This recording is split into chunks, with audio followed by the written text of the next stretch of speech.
Hello everyone, and welcome to Hyperanalyzing LCS, the series where I discuss the biggest macroplays and smallest microplays from the LCS and give attention to the tiniest details that can decide the outcome of a game. This week, I'll look at some plays from Week 5 of the 2021 LCS Summer Split. Closer was this week's Player of the Week, and this was his biggest outplay in a game versus CLG. He's got the white gun, but he's got the green one too, so not quite that I'm just going to dive into the middle of everyone combo, but a very powerful pairing indeed. Oh. Smoothie wants to go in. Closer dodging away from that. Smoothie's trying to focus onto the enemy jungler, but it don't do nothing. Smoothie just ends up ulting the ground, and the dragon goes over to 100 Thieves. Finn's in the middle of everybody, right where he wants to be, but some days returning the favor, doing it right back to CLG. Turtle's going to get cut to pieces. CLG can't do a thing. It's an ace so clean, it's spotless. 100 Thieves are taking their third dragon of the game as CLG approaches. Smoothie wants to go in, but Rek'Sai's Tremor Sense spots Sunday's flank, and the rest of CLG know they must back off and use Kallista's ult to pull Smoothie out. But this fight is about Closer from start to finish. Smoothie flashes towards him, but is not quite in melee range to stun him. Closer sidesteps Zenith Blade, then tosses his Crescent Strike onto the dragon. He finally gets stunned, but he uses Lunar Rush to dash to the dragon, dodging Leona's ult. Having marked the Drake with his Q, Closer gets the reset on that dash so he can use it again for the engage. He smites to kill the dragon, then Abbedagga stuns Pobelter with the stolen Solar Flare. Closer flashes and uses that reset of Lunar Rush to reach Pobelter, then hits his ult Moonfall on 2. He then uses Rocket Belt to reposition to land the damage portion of Moonfall on 4.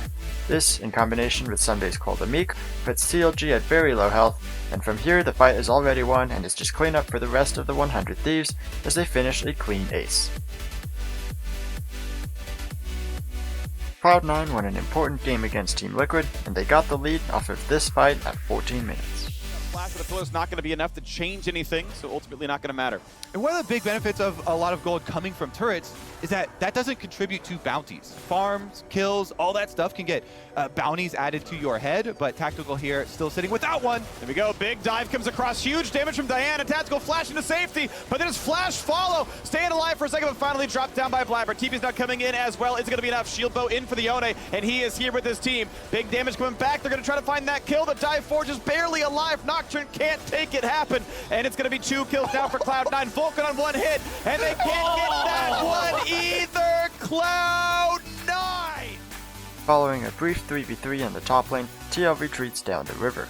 As Armeo continues into the jungle, Tactical and Core JJ walk back up towards top lane. They get caught out in a very awkward spot, and Vulcan is sure to punish that as he immediately flashes and ults to start the fight. Blabber follows up with his own ult, and despite a flash away and an exhaust onto Blabber, Tactical has no chance to get out. The TL solo laners try to reinforce the team, but they get sectioned off by 2 simultaneous teleports to this ward in the river. Jenkins pops Paranoia and dives into the Cloud9 team, but unfortunately, since C9 was clumped up on top of each other, his target ends up being Vulcan instead of Blabber, which allows Blabber to escape with less than a sliver of health. Additionally, Jenkins' Q is on cooldown, which also would have been enough to finish off Blabber. Once his Q is back up, he throws it on Vulcan and uses Flash, which turns into one of the most unlucky plays I have ever seen, as Rakan's passive shield comes back up just in time to save his life for one more hit. Meanwhile, a kill on Armeo means Fudge's Viego has transformed into Trundle, and he is able to drop this pillar that just barely puts Jenkins out of auto attack range. The Viego ult combined with Kallista's Rend kills Jenkins, and Vulcan miraculously stays alive, resulting in a big 3-4-0 in favor of Cloud9. Dignitas and Golden Guardians had a back and forth game that came down to this huge fight in the mid lane. Right now that is certainly Dignitas. Yeah, I feel like what you give up is way too much, because even giving up positioning on Baron is too much of a cost. Ooh, Golden Guardian's going in early here. Chime has found a Kating, but again, that's the front line of Solo though.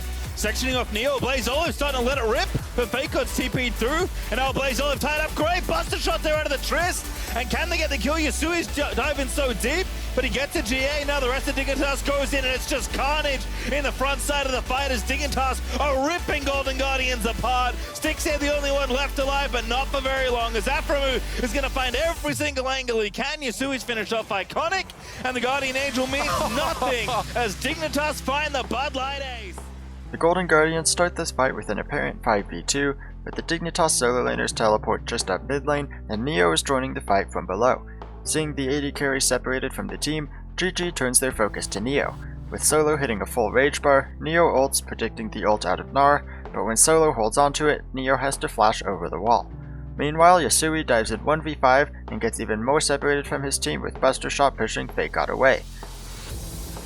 Yasui's auto and Q takes a Blaze Olive to below half health, and Dignitas briefly loses vision of Yasui in the Twilight Shroud as Chime's anchor just barely misses. Yasui bursts down Stixxay, and the second portion of perfect execution is indeed perfect, as it hits all 5, popping a Blaze Olive's Guardian Angel and putting Stixxay one hit from death, while dodging Gnar ult and repositioning Yasui in his Shroud and with his team.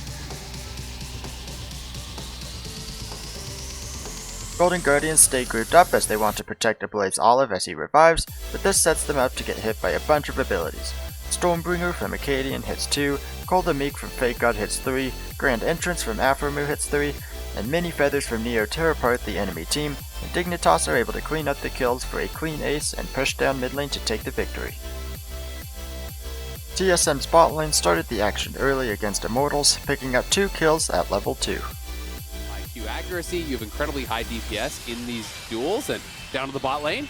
Pretty good damage down here, but Raze forced to flash away. Final shot comes in. The flash stun is gonna be enough. But will Destiny trade it back? Needs one more auto on the potion. He's healing with the potion. And I don't know if Destiny gets one. Flashes, gets caught up. He's gonna die for this one. Oh, what a heartbreak. But TSM get the 2-0 start in bot. Away from them, right? So, you can't actually walk up. You're having that denied. We'll get a replay on this. We can see how this one started out. So he just fully tanked the initial stun, and I think that's actually the biggest issue. If he just insta-cleanse that initial stun, there's really no way that Lost is able to actually get the full passive proc, right? You allowed Kai'Sa to get 5 stacks of plasma to get that kill. He didn't respect the all-in, maybe thinking they were going to have, just a little bit of a trade here. It wasn't going to be a full commitment, but that you should never die to that. Whenever a fight happens this early in the game, there are usually a lot of tiny microplays that can make a big difference. Before we start the play, I want to point out the item difference. Lost has gone Doran's Blade, while Raze has gone Longsword, which means he is missing out on the 80 HP that comes with Doran's Blade, and this fight is so early he doesn't get to use the extra potions that come with the Longsword start. Now for the play. The biggest thing in this fight is Raze's cleanse. As Azael points out in the broadcast, if Raze cleanses his first stun, he can jump away, and that's all that happens.